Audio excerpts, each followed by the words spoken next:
지금 당신은 하나님께 기도해도 응답이 없어서 절망하고 계시나요? 믿음을 갖고 살려고 노력하는데도 세상의 유혹과 거짓된 가치관들이 계속해서 당신을 흔들고 있지 않습니까? 마치 진짜 하나님이 어디 계시는지 모르겠고 이 세상에는 온통 거짓된 신들만 판치는 것 같아 보이죠. 바로 그런 당신을 위해 오늘 이 영상을 준비했습니다. 오늘 제가 들려드릴 엘리야와 바알 선지자들의 대결 이야기는 단순한 옛날 이야기가 아닙니다. 이것은 바로 지금 이 순간 당신의 인생에서 벌어지고 있는 영적 전쟁의 해답이 담겨 있는 실제 사건입니다. 이 영상을 끝까지 보시면 왜 당신의 기도가 응답되지 않았는지, 그리고 어떻게 해야 진짜 하나님의 능력을 체험할 수 있는지 분명하게 알게 될 것입니다. 더 나아가 세상의 모든 거짓된 것들, 앞에서도 흔들리지 않는 확고한 믿음을 갖는 비밀까지 공개해드릴 예정입니다. 그런데 잠시만요. 이 비밀을 알기 전에 반드시 알아야 할 중요한 사실이 하나 있습니다. 엘리야가 바알 선지자 450명과 아세라 선지자 400명, 총 850명과 맞서 싸웠을 때의 상황을 제대로 이해하지 못하면 당신은 평생 거짓된 것들에 속아서 살게 될 수도 있습니다. 왜냐하면 이 대결에는 단순히 누가 진짜 신인지를 증명하는 것을 넘어서 우리가 어떤 마음으로 하나님을 섬겨야 하는지에 대한 결정적인 답이 숨어 있기 때문입니다. 지금부터 약 15분 동안 여러분과 함께 이 놀라운 이야기 속으로 들어가 보겠습니다. 먼저 엘리야가 처했던 절망적인 상황부터 살펴보겠습니다. 열왕기상 18장을 함께 읽어보겠습니다. 많은 날이 지나고 제3년에 여호와의 말씀이 엘리야에게 임하여 이르시되 너는 가서 아합에게 보이라. 내가 비를 지면에 내리리라. 당시 이스라엘은 3년 6개월 동안 극심한 가뭄에 시달리고 있었습니다. 하나님께서 엘리야를 통해 선포하신 심판이었죠. 그런데 문제는 가뭄만이 아니었습니다. 아합 왕과 그의 아내 이세벨이 바알과 아세라, 우상 숭배를 이스라엘 전역에 퍼뜨리고 있었고 심지어 하나님의 선지자들을 죽이는 일까지 벌어지고 있었습니다. 상황이 얼마나 절망적이었는지 아시겠습니까? 겉으로 보기에는 바알과 아세라가 완전히 승리한 것 같았습니다. 왕과 왕비가 앞장서서 우상을 섬기고 백성들도 모두 그것을 따라하고 있었으니까요. 반면 하나님의 선지자는 엘리야 혼자뿐이었습니다. 완전히 고립된 상태였죠.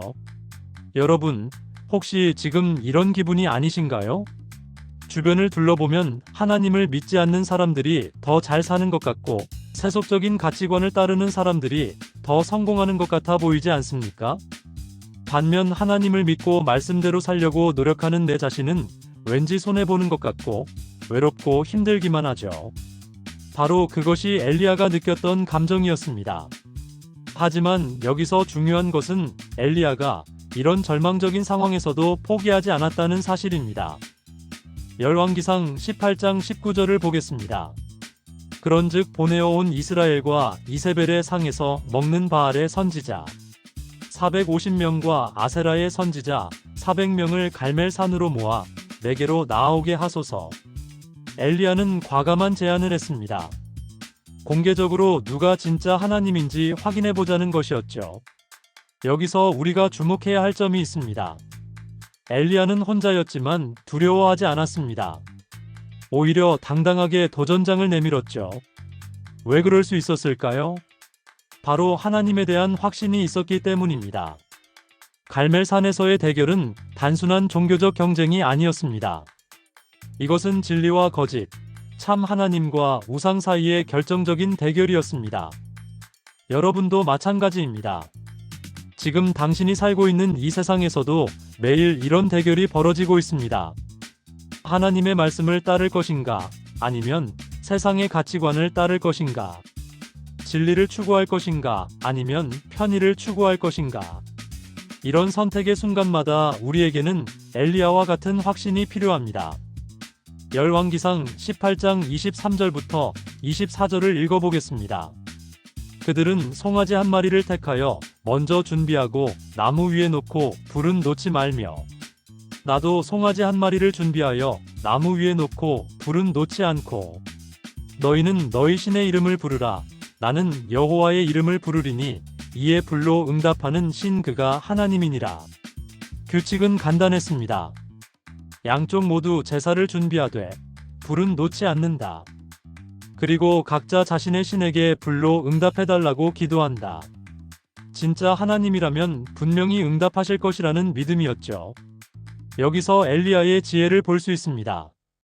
그는 애매모호한 방법이 아니라 누구든지 분명하게 알 수 있는 방법을 제시했습니다.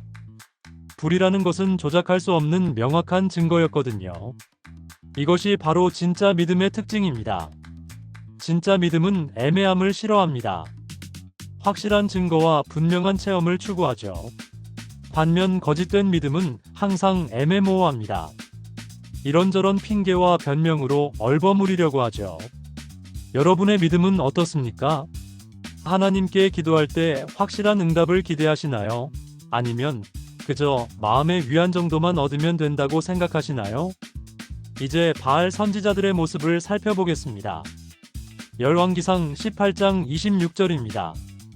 그들이 받은 송아지를 가져다가 준비하고 아침부터 정오까지 바알의 이름을 불러 이르되 바알이여 우리에게 응답하소서 하나 아무 소리도 없고 응답하는 자도 없으므로 그들이 그 쌓은 제단 주위에서 뛰놀더라.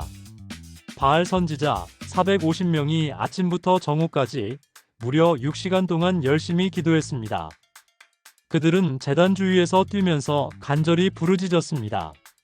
하지만 결과는 어땠습니까? 아무 소리도 없고 응답하는 자도 없었다. 그런데 28절을 보면 더 놀라운 장면이 나옵니다. 그들이 큰 소리로 부르고 그들의 관례를 따라 칼과 창으로 그들의 몸을 상하게 하여 피가 흐르기까지 하였으나 그들은 더 간절해 보이려고 자신의 몸을 상하게 하기까지 했습니다. 피가 흐르도록 자해를 하면서까지 바알에게 응답을 구했던 것입니다. 여기서 우리가 깨달아야 할 중요한 교훈이 있습니다. 거짓된 것을 섬길 때는 아무리 열심을 내도 소용이 없다는 것입니다. 오히려 더 열심을 낼수록 더 큰 상처만 입게 됩니다. 이것이 바로 현대인들이 겪고 있는 영적인 현실이기도 합니다. 돈을 신처럼 섬기면서 더 많이 벌기 위해 자신의 건강과 가정을 희생합니다.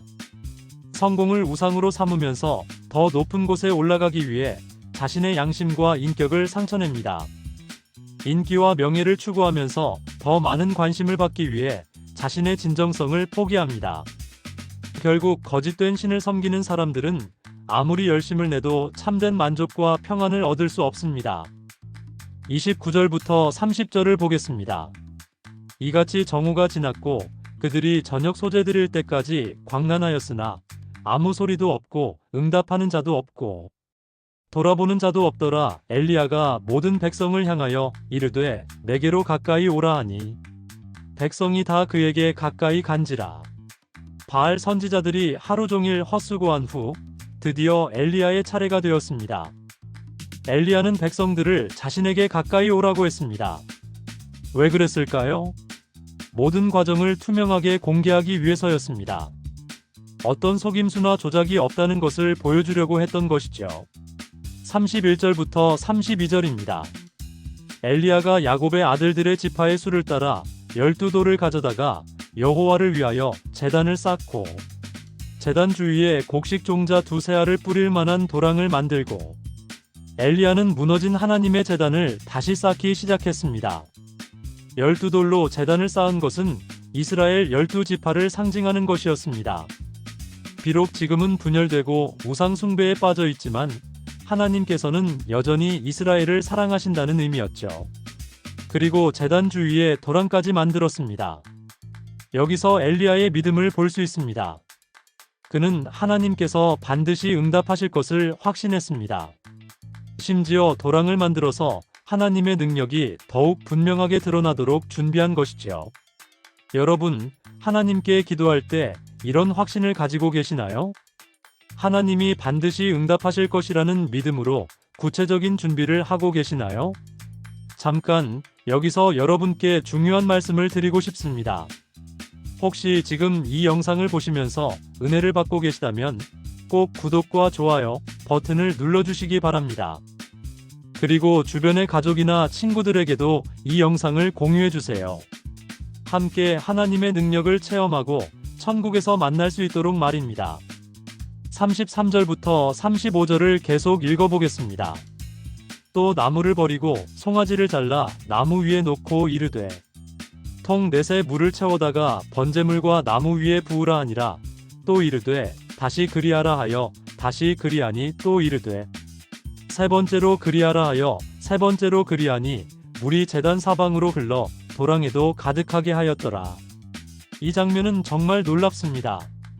3년 6개월 동안 가뭄이 계속되어서 물이 귀했을 텐데 엘리야는 제단에 물을 3번이나 부었습니다. 통 넷에 물을 채워서 3번 부었으니 총 12통의 물을 부은 것입니다. 제단과 나무와 제물이 완전히 물에 젖었습니다. 심지어 도랑까지 물로 가득 찼죠. 일반적으로 생각하면 이것은 말이 안 되는 행동입니다. 불을 붙이려면 마른 것이 좋은데 오히려 물을 부어서 더 어렵게 만들었으니까요. 하지만 여기에 엘리야 믿음의 핵심이 담겨 있습니다. 인간적으로 불가능한 상황을 만들어서 하나님의 능력이 더욱 분명하게 드러나도록 한 것입니다. 이것이 바로 진정한 믿음의 특징입니다. 진짜 믿음은 하나님의 능력을 제한하지 않습니다. 오히려 더 어려운 상황에서 하나님의 영광이 드러나기를 소망합니다. 여러분은 어떻습니까? 기도할 때 하나님께 쉬운 것만 구하시나요? 아니면 인간적으로 불가능한 것도 구하시나요? 하나님은 불가능한 상황에서 당신의 능력을 보여주시기를 기뻐하십니다. 드디어 엘리야가 기도하는 순간이 왔습니다. 36절부터 37절을 보겠습니다. 저녁 소재 드릴 때에 이르러 선지자 엘리야가 나아가서 이르되 아브라함과 이삭과 이스라엘의 하나님 여호와여 주께서 이스라엘 중에서 하나님이 되심과 내가 주의 종됨과 내가 주의 말씀대로 이 모든 일을 행하였음을 오늘 알게 하옵소서. 내게 응답하사 내게 응답하사 이 백성에게 주 여호와는 하나님이신 줄 알게 하시고 주께서 그들의 마음을 되돌이키심을 알게 하옵소서. 엘리야의 기도는 바알 선지자들의 기도와 완전히 달랐습니다. 바알 선지자들은 하루 종일 큰 소리로 부르짖고 몸부림쳤지만 엘리야의 기도는 조용하고 간단했습니다. 그런데 이 간단한 기도 속에 놀라운 내용들이 담겨 있습니다. 첫째, 엘리야는 자신을 위해 기도하지 않았습니다. 주께서 이스라엘 중에서 하나님이 되심을 알게 하옵소서. 이 백성에게 주 여호와는 하나님이신 줄 알게 하옵소서. 오직 하나님의 영광과 백성들의 회개만을 구했습니다. 둘째, 엘리야는 자신이 하나님의 말씀대로 행했다고 고백했습니다. 이것은 자만이 아니라 확신이었습니다. 하나님께서 명령하신 일을 순종으로 행했기 때문에 응답받을 자격이 있다는 믿음이었죠. 셋째, 엘리야는 내게 응답하사 내게 응답하사라고 2번 반복해서 구했습니다. 이것은 간절함의 표현이었습니다. 여러분, 이런 기도를 해보신 적이 있으신가요? 자신의 유익이 아니라 하나님의 영광만을 구하는 기도, 하나님의 말씀에 순종했다는 확신을 가지고 드리는 기도, 간절하면서도 겸손한 기도 말입니다. 38절을 보겠습니다. 이에 여호와의 불이 내려서 번제물과 나무와 돌과 흙을 태우고 또 도랑의 물을 핥았더라. 놀라운 일이 일어났습니다. 하늘에서 불이 내려와 모든 것을 태워버린 것입니다. 물에 젖은 번제물과 나무는 물론이고 심지어 돌과 흙까지 태워버렸습니다. 그리고 도랑에 가득했던 물까지 핥아버렸습니다. 이것은 단순한 불이 아니었습니다. 이것은 하나님의 능력이 나타난 것이었습니다. 39절을 보면 백성들의 반응이 나타납니다. 모든 백성이 보고 엎드려 이르되 여호와 그는 하나님이시로다 여호와 그는 하나님이시로다 하니 백성들은 이 놀라운 광경을 보고 즉시 엎드려 하나님을 경배했습니다. 여호와 그는 하나님이시로다라고 2번 고백했습니다.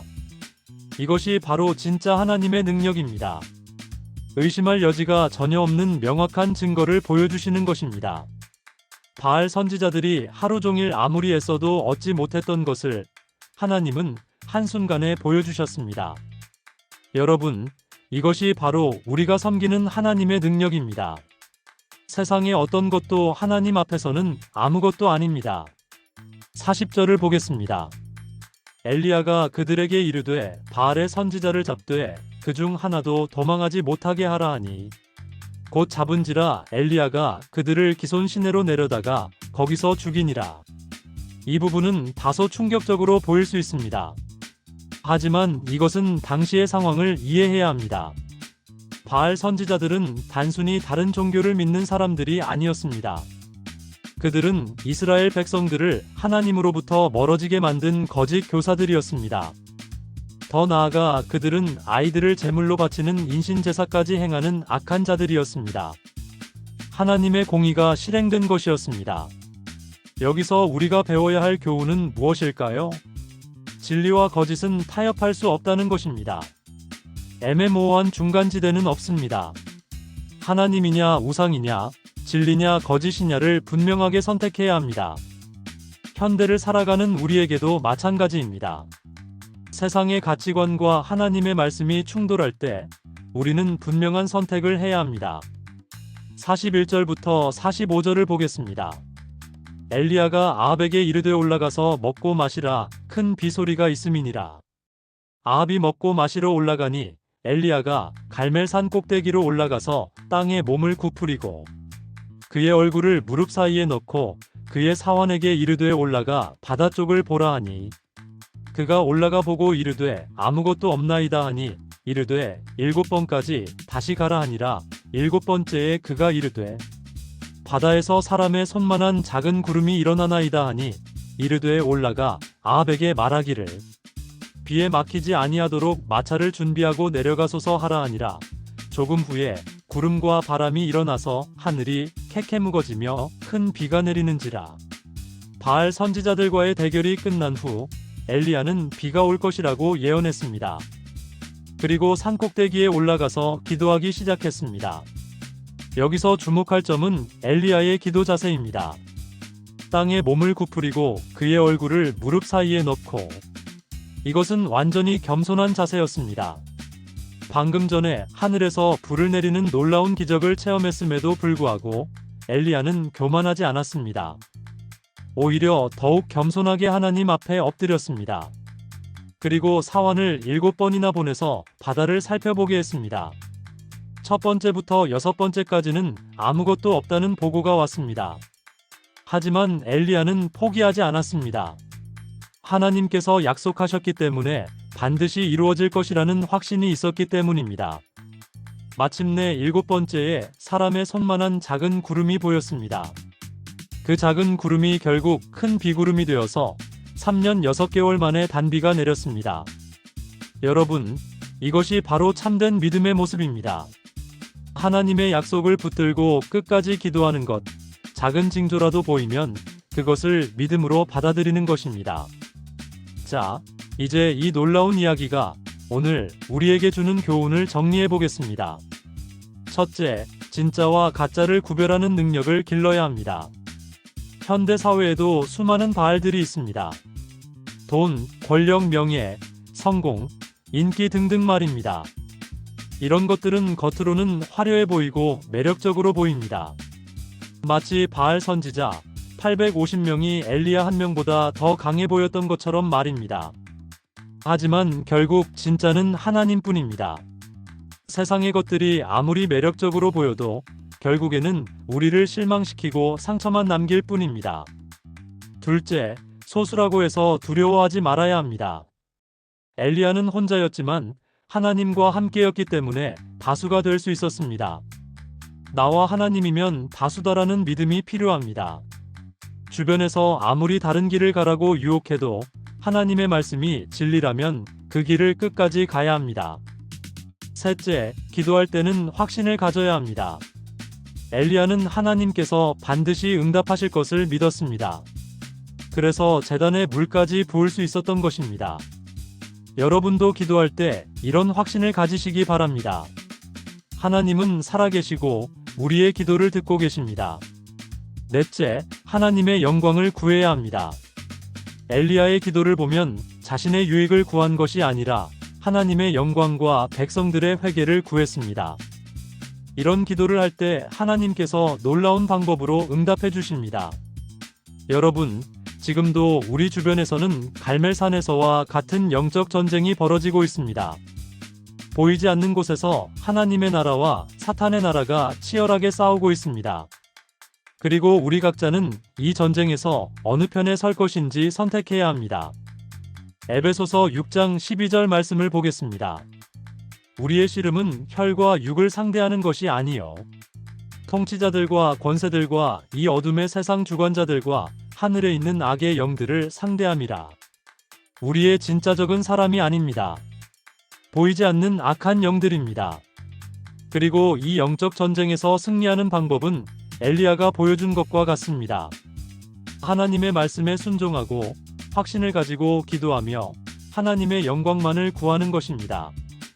혹시 지금 여러분의 삶에서 응답되지 않는 기도가 있습니까? 혹시 세상의 유혹 앞에서 흔들리고 계십니까? 혹시 다수를 따라가고 싶은 유혹을 느끼고 계십니까? 그럴 때마다 엘리야를 기억하시기 바랍니다. 하나님은 지금도 살아계시고 우리의 기도를 듣고 계십니다. 이제 마무리를 해보겠습니다. 갈멜산에서의 대결은 단순히 종교적인 경쟁이 아니었습니다. 이것은 이스라엘 백성들이 하나님께로 돌아오는 회개의 계기였습니다. 오늘 이 말씀을 듣고 계시는 여러분에게도 마찬가지입니다. 혹시 지금까지 하나님보다 더 소중하게 여긴 것들이 있지 않습니까? 돈, 성공, 인기, 건강, 자녀, 배우자 등등 말입니다. 이런 것들이 나쁜 것은 아닙니다. 하지만 하나님보다 더 중요하게 여겨서는 안 됩니다. 그것이 바로 현대판 바알 숭배입니다. 지금이라도 늦지 않았습니다. 하나님께로 돌아오시기 바랍니다. 여호와 그는 하나님이시로다라고 고백하시기 바랍니다. 여러분, 오늘 엘리야와 바알 선지자들의 대결 이야기를 통해 많은 은혜를 받으셨을 것이라 믿습니다. 이 영상이 도움이 되셨다면 구독과 좋아요, 그리고 알림 설정까지 꼭 부탁드립니다. 그리고 댓글로 여러분의 간증도 나누어 주시면 함께 은혜를 나눌 수 있을 것 같습니다.